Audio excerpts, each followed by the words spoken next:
What's up, everybody, and welcome to the ultimate adventures of Monster Hunter 3 Try.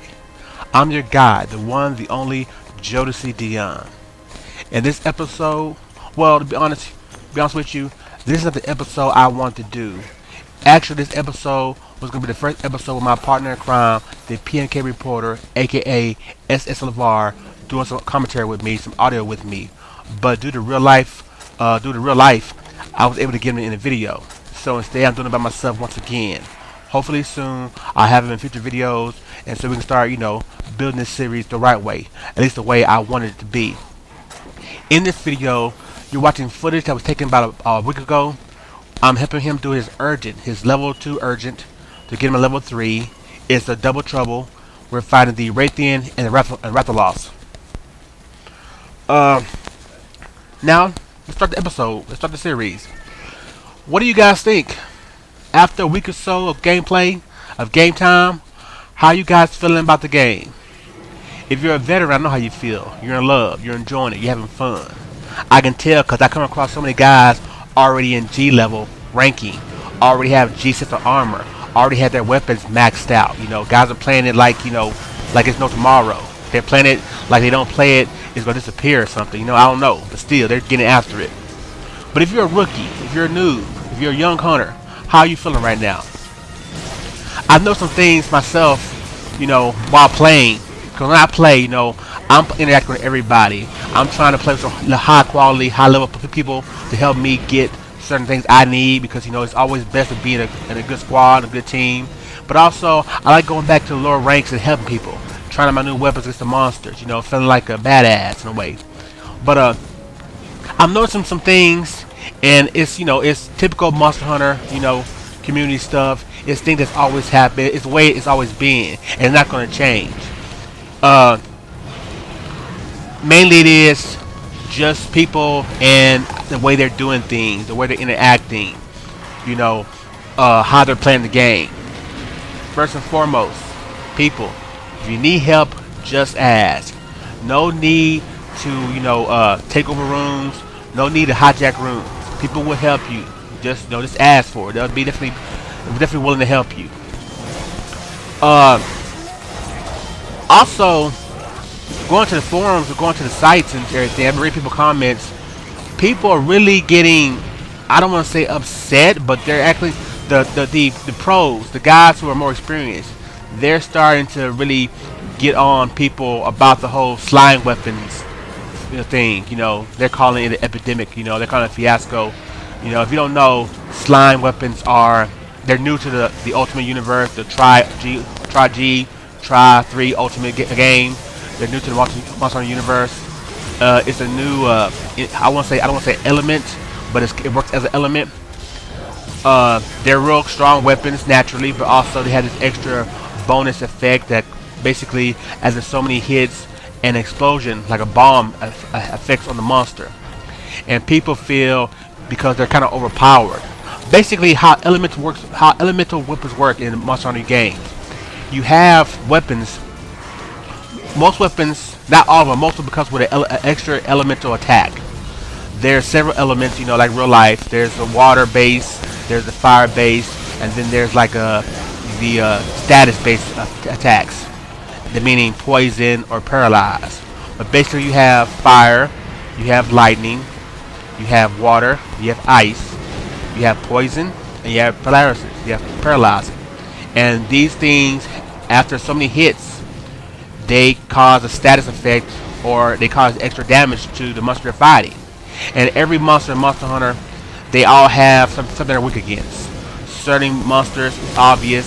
If you're in a lava stage, the odds are water, things like ice was going to hurt them.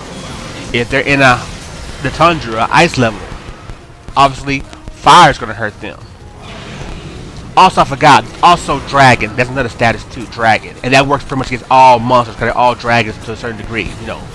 So if you're fighting a monster, you want to have a weapon using one of these, attributes because it helps. It causes extra damage. It can make a fight go a lot easier, a lot smoother.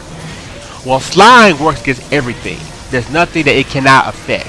and basically as you hit people with the slime weapons, after a certain point, an explosion happens, so it causes extra damage.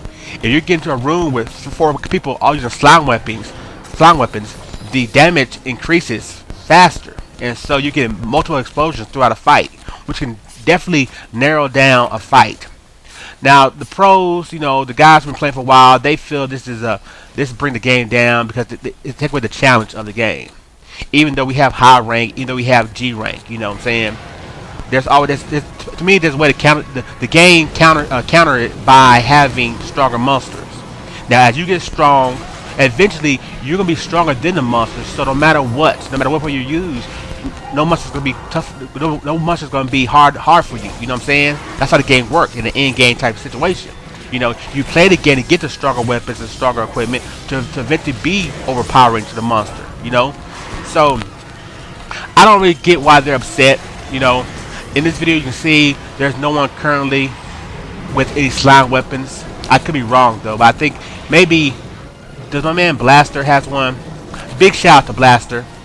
He's a guy on my friend list. Blaster PR. I guess Blaster Puerto Rican. I'm not quite sure, but he's a cool dude. Been playing with him a couple times. But yeah, I don't see. For me it's like this. Any weapon can be overpowering depending on when you get it.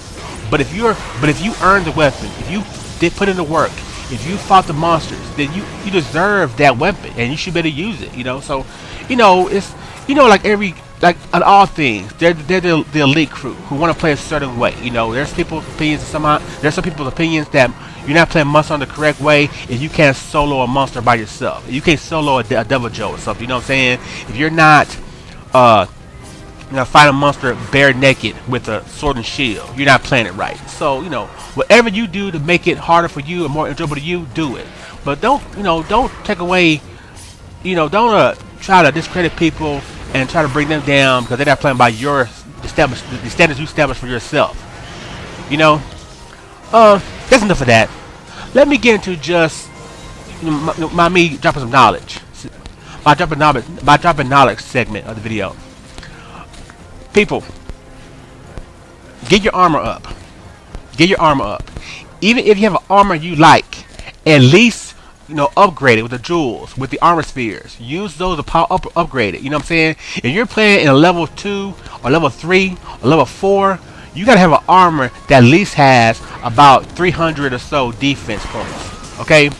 And when you're playing Monster Hunter, your weapon has attack points. Your weapon has a certain attack it produce, and your armor has certain defense points it produce. Showing you how much hits it can take. Well, I won't say how much hits it can take, but basically what its maximum defense is, and that's going to help you. And then also, if you're looking, there's various stats that your armor that affects your armor. Like, is your armor just like the monsters? Is it weak against fire? Is it weak against water? Is it weak against thunder? These things matter. If you have a for instance, Rathalos armor. The Rathalos is from the volcano stage, meaning you can't use fire to hurt it really. You use ice. So ours are just like the Rathalos. The armor is going to be weak against ice, but strong against fire. These things matter. So up your defensive skills, because that's the main thing. If you're not going to have a strong weapon, at least have some good defense where you can stay in the fight a lot longer. Just because you may be weak doesn't mean your allies are. And so you can have they can pretty much help out. They can cover the slack that you're not producing with your weak weapon. But because your armor, your defense is strong, you can survive a lot longer. So definitely do that. Also, another thing. Look at this point in the game, if you're level 2 or 3, going on to the high rank missions, start looking into decorations. Add little attributes to your character to give your characters that extra boost, that extra skill you might need.